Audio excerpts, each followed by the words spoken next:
మనం ముందు పాలు తోడు పెట్టుకుంటాం అనమాట, పెరుగు తోడు పెట్టుకుంటాం కదా, దాని మీద మనకి మీగడ అనేది వెన్నలాగా ఫర్మేట్ అవుతుంది. సో దీన్ని మనం ఫ్రిడ్జ్లో పెట్టుకుంటే తీసేటప్పుడు ఈజీగా వస్తుంది అనమాట. సో దీన్ని తీసుకొని కొంచెం కోల్డ్ వాటర్ నేను గిన్నెలో పెట్టుకున్నాను.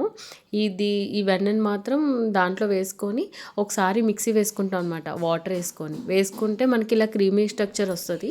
సో అలా అయిన తర్వాత మళ్ళీ ఒకసారి కొంచెం వాటర్ పోసుకొని మళ్ళీ కొంచెం మనం మిక్సీ వేసుకున్నప్పుడు కొంచెం చూసుకుంటూ వేసుకోండి. మనకి వెంటనే అది గట్టిగా అవుతుంది అనమాట వెన్న అనేది.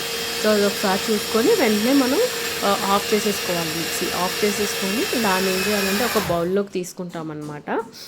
బౌల్లో తీసుకుంటే మనకి ఇలా వస్తుంది. చూసారా ఎంత బాగా వచ్చిందో వెన్న అనేది.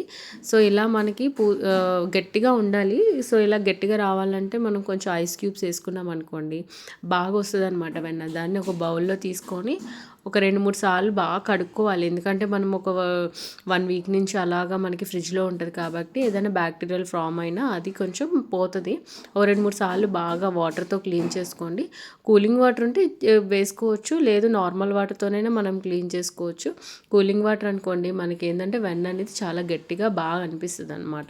సో అలా ఒకసారి 2-3 సార్లు స్పూన్తోనే బాగా క్లీన్ చేసుకోండి. హ్యాండ్ యూజ్ చేయకుండా మనం దీంతో చేసుకుంటే బాగుంటుంది. ఎందుకంటే మనం మార్నింగ్ నుంచి పనులు అవి చేసుకుంటూ ఉంటాం కాబట్టి. సో అలా స్పూన్తో కొంచెం ఇలా రౌండ్ షేప్లో క్లీన్ చేసుకుంటూ అది పక్కన పెట్టుకుంటాము.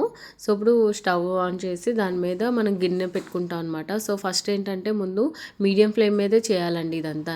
సో మీడియం ఫ్లేమ్ మీద కొంచెం మనకి వెన్న అంతా కరిగేలాగా ఒకసారి అలా మొత్తం అంతా కలుపుకొని మనకి అవుతుంది. సో ఇలాగ అయిన తర్వాత ఇప్పుడు సిమ్లో పెట్టేసేసుకొని మధ్యలో కలుపుకుంటూ ఉండాలండి. సో ఇలా మనకి చూసారా పైన ఇలా వస్తుంది అనమాట. సో అయిన తర్వాత ఒకసారి మనం అలా కలుపుకుంటూ ఉండాలి మధ్యలో. అడుగంటకుండా కలుపుకుంటే ఏంటంటే మనకి కిందన అనేది అది కొంచెం ముద్దలాగా మాడకుండా ఉంటుంది అనమాట. సో మధ్యలో కలుపుకుంటూ అలాగా మనము ఇది ప్రిపేర్ చేసుకోవచ్చు. సిమ్లో మాత్రమే పెట్టుకోండి. సో ఇది హై ఫ్లేమ్లోనైతే అయితే పెట్టొద్దు.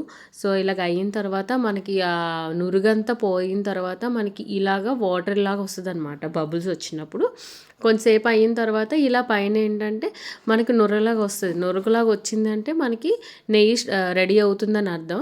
సో ఇలా కొంచెం కలుపుకొని అంటే కిందన ఏమన్నా మనకి అడుగులో కొంచెం ఏమన్నా వెన్న అది మిగిలిపోతుంటుంది ఒక్కొక్కసారి. సో అది ఒకసారి అలా కలుపుకున్న తర్వాత ఈ స్ట్రక్చర్ మీకు ఎలా ఉంటుందంటే ఇలా లైట్ బ్రౌన్ వస్తుంది కదా. సో ఇలా లైట్ బ్రౌన్ అవుతుంది అన్నప్పుడు కొంచెం జాగ్రత్తగా ఉండండి. ఇలాగ అయిన తర్వాత ఇంకొకసారి జస్ట్ అలా కలుపుకుంటే మనకి డార్క్ బ్రౌన్ అయిపోద్ది అనమాట. సో ఇలా డార్క్ బ్రౌన్ అయిన తర్వాత అందులో కొంచెం మనం కరివేపాకు, జీలకర్ర వేసుకుంటే స్మెల్ అనేది చాలా బాగుంటుందండి. సో మనం చాలా రోజుల నుంచి ఫ్రిడ్జ్లో ఉంటుంది కాబట్టి కొంచెం ఒక 2 మెంతులు వేసుకుంటాం అనమాట. మెంతులు కూడా వేసుకొని ఒకసారి జస్ట్ అన్నీ కలుపుకొని ఒక 5 మినిట్స్ ఇవన్నీ వేసిన తర్వాత జస్ట్ ఒక 5 మినిట్స్ ఉంచి స్టవ్ ఆఫ్ చేసేసేయండి. స్టవ్ ఆఫ్ చేసిన తర్వాత దాన్ని మనము ఒక స్టీల్ దాంట్లోకి తీసుకోండి. ఎందుకంటే ఏదైనా మనం తొందరగా అనుకుంటున్నప్పుడు మనం వేడి చేసుకొని తినడానికి దానికి బాగుంటుంది. ఒక స్టీల్ పాత్రలో వేసుకొని చల్లారిన తర్వాత యూజ్ చేసుకుంటే చాలా బాగుంటుందండి. ఇదేంటంటే ఇది ఒకసారి ట్రై చేసి చూడండి, ఎలా వచ్చిందనేది కామెంట్స్లో చెప్పండి. నాకు ఒంట్లో బాగాలేదని చాలామంది మెసేజ్ చేశారండి. Thank you so much. ఇంకా తగ్గలేదు, అలానే ఉంది. బట్ వీడియోస్ లేట్ అవుతున్నాయి అని చెప్పేసి అప్లోడ్ చేస్తున్నాను అనమాట. సో ఇంట్లో పనులు అయితే అవుతానే ఉంటున్నాయి.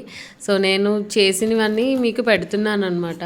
సో నాకు సపోర్ట్ చేస్తున్నందుకు చాలా థ్యాంక్స్ అండి. ప్రతి ఒక్కళ్ళకి, నాకున్న సబ్స్క్రైబర్స్ అందరికీ చాలా థ్యాంక్ యూ సో మచ్. నన్ను బాగా సపోర్ట్ చేస్తున్నారు, చాలా ఇచ్చేస్తున్నారు అనమాట. Thank you so much.